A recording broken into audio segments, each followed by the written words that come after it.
y avait des bergers qui vivaient dehors et passaient la nuit dans les champs pour garder leurs troupeaux. L'ange du Seigneur se présenta devant eux, et la gloire du Seigneur les enveloppa de sa lumière. Ils furent saisis d'une grande crainte. Alors l'ange leur dit : « N'ayez pas peur, je viens vous annoncer une bonne nouvelle. Ce sera une grande joie pour tout le peuple.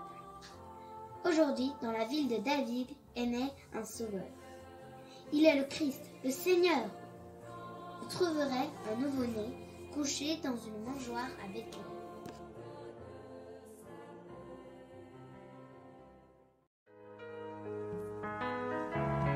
Et soudain, il y eut avec l'ange une troupe céleste innombrable qui louait Dieu en disant : Paix sur la terre.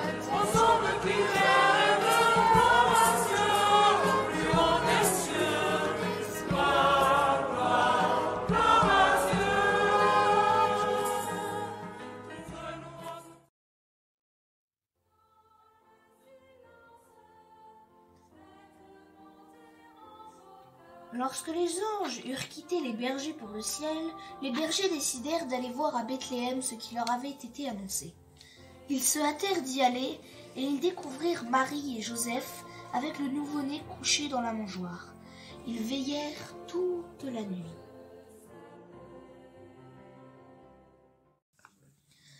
Après avoir vu, ils racontèrent ce qui leur avait été annoncé au sujet de cet enfant. Et tous ceux qui entendirent s'étonnaient de ce que leur racontaient les bergers. Marie, cependant, retenait tous ces événements et les méditait dans son cœur. Les bergers repartirent, ils glorifiaient et louaient Dieu pour tout ce qu'ils avaient entendu et vu, selon ce qui leur avait été annoncé. Paix sur la terre.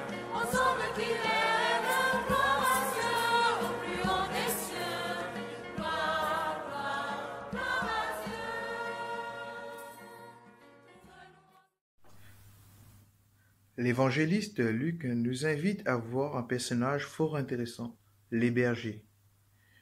À l'époque, ils sont des gens relégués au bas de l'échelle sociale et que l'on méprise. En effet, la fonction de berger est assez mal perçue par la population générale. On les considère plutôt malhonnêtes quand il leur arrive de laisser leurs bêtes brouter des champs qui ne leur appartiennent pas. Aussi, il semble que certains n'hésitaient pas à dérober un mouton, un agneau ou une brebis à un autre pasteur. Finalement, leur contact régulier avec les animaux les rend légalement impurs, ce qui les empêche de participer au culte. Mais également dans l'univers biblique, le berger est aussi celui qui a la charge du peuple.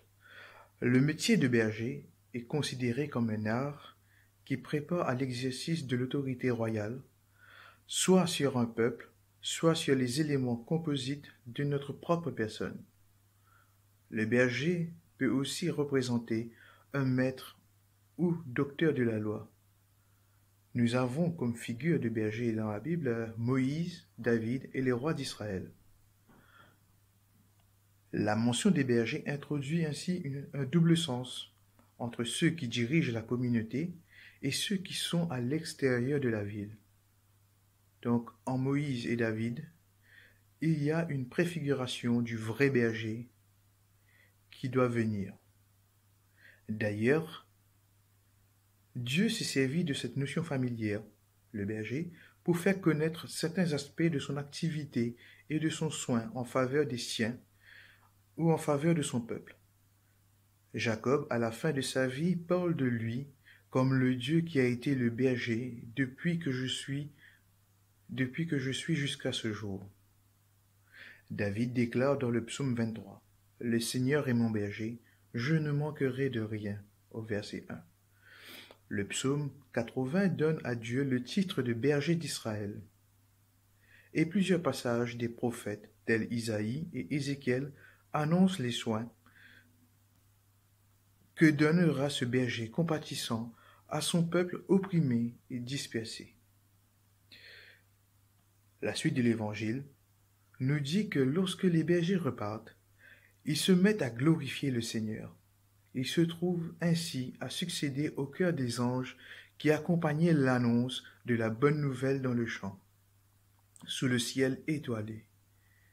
Pas mal pour des exclus considérés comme moins que rien.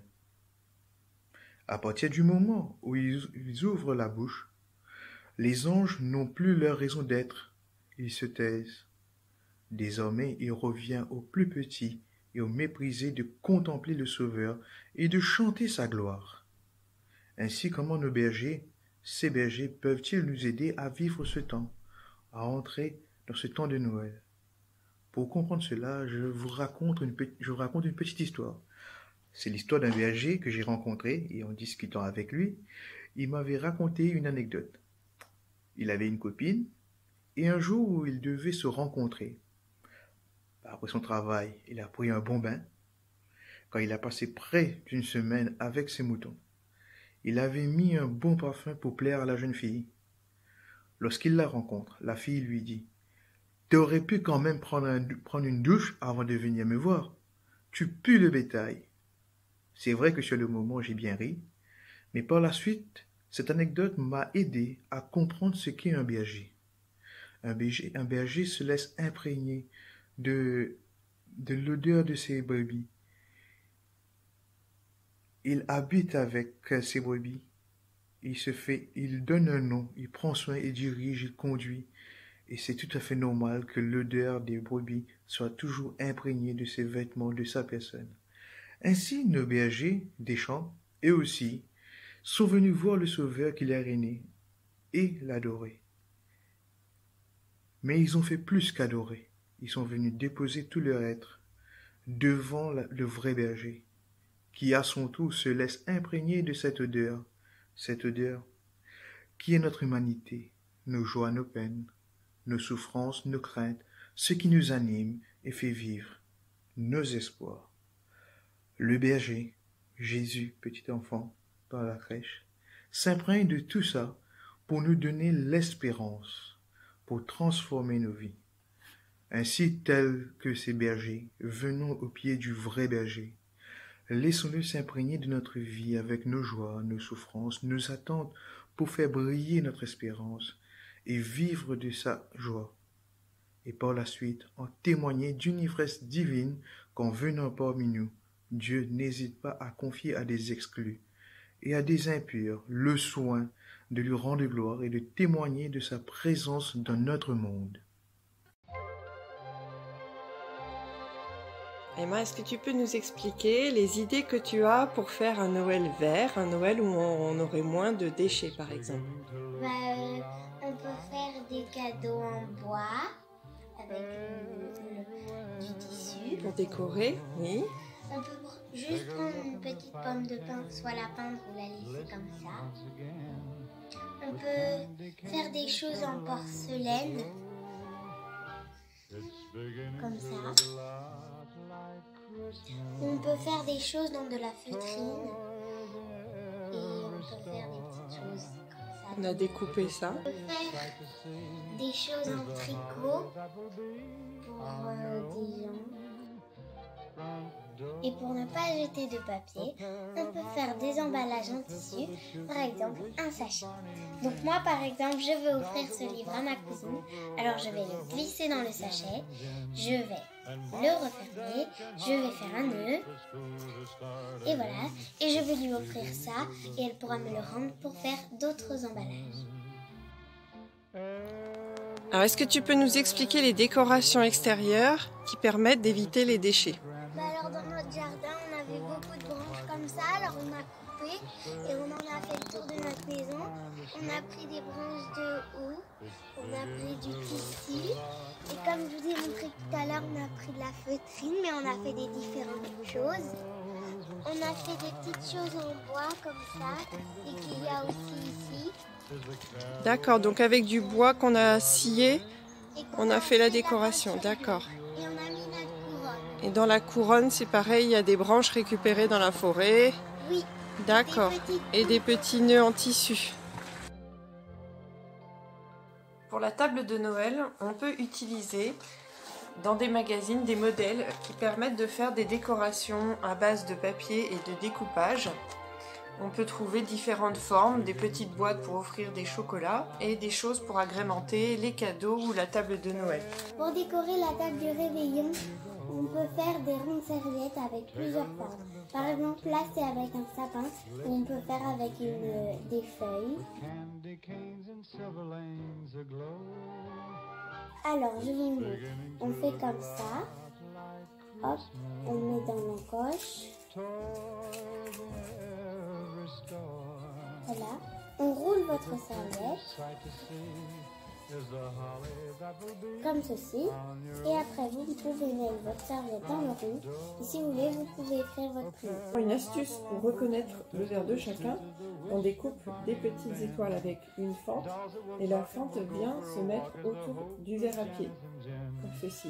Et chacun peut avoir son étoile dans un papier différent. Comme ça, on ne mélange pas son verre. Bonjour à tous, je vais vous montrer une petite recette anti-gaspi aujourd'hui. Donc ça va être un caramel de pommes qu'on va réaliser avec des pommes qui là ils sont un peu pas pourries mais elles ont commencé à sécher, on peut plus les consommer comme ça. Donc pour la recette vous aurez besoin de 3 pommes, 3 cuillères à soupe de sucre, donc une cuillère à soupe par fruit, 15 g de beurre, donc 5 g de beurre par fruit. Pour commencer, on va tailler les pommes, vous voyez elles sont vraiment toutes sèches à l'intérieur. Je les taille avec tout, le trognon, la peau, les pépins, je le taille en petits morceaux. Donc j'ai taillé toutes mes pommes, je les ai mises dans une casserole. Et là, on va venir mettre de l'eau à hauteur, le sucre. Et là, on va faire bouillir tout ça pendant une demi-heure. À fond. Faut pas que ça réduise, mais il faut que ça soit en ébullition. Les pommes ont cuit pendant une demi-heure, donc une grosse partie du liquide s'est évaporé, les pommes sont bien cuites. Maintenant ce qu'on va faire, on va venir filtrer notre mélange dans un chinois ou dans une passoire. Bien récupérer tout. Et notre liquide est filtré, et là on va venir récupérer vraiment la totalité de notre liquide en appuyant sur les pommes. Jusqu'à temps d'avoir une masse sèche à l'intérieur. Donc on a passé toutes nos pommes, donc là elles sont quasiment sèches, tout le liquide se trouve ici. Le reste des pommes on va pouvoir les jeter, il n'y a plus de goût à l'intérieur, donc ça sert à rien de les garder, même pour une compote il n'y a plus de goût. Et là tout le liquide, on va venir le mettre dans une casserole. Donc là on se retrouve avec un jus de pomme chaud en fait. Et on va tout faire réduire à fond sur le feu vif. Pendant au moins 10 minutes, un quart d'heure. Le but c'est qu'il y ait une évaporation et qu'il y ait une concentration de sucre pour réaliser un caramel. Le jus de pomme est en train de réduire, vous voyez, il commence à faire des petites bulles. C'est-à-dire qu'il commence à devenir un caramel. Donc on va le laisser encore un peu plus longtemps, pour qu'il soit vraiment sirupeux. Le caramel fait presque plus de bulles. Vous voyez, il a une belle consistance, une belle texture. Donc c'est lié au sucre qui est contenu dans la pomme, mais surtout à la pectine qui est contenue dans la pomme. Donc il n'y aura pas besoin de mettre de crème dans ce caramel, juste du beurre. On éteint le feu et le beurre va servir à décuire le caramel. Donc à faire baisser la température. Donc beurre salé bien évidemment. On le mélange. Une fois que tout le beurre est fondu, vous voyez ça prend une belle couleur, c'est bien brillant. On le verse dans un petit pot.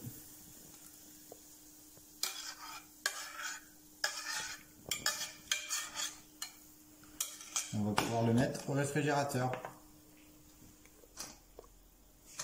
Après une petite heure au frigo, vous voyez, le caramel s'est bien solidifié. En fait, c'est la pectine qui est contenue naturellement dans la pomme qui l'a fait épaissir. Après ça, vous pouvez le servir tout simplement sur des tartines au petit déjeuner, c'est très bon. Vous pouvez aussi l'utiliser pour remplacer le caramel des tartes tatin. Donc vous aurez un caramel naturel à base de pommes. Voilà, bon appétit! Et vous allez pouvoir faire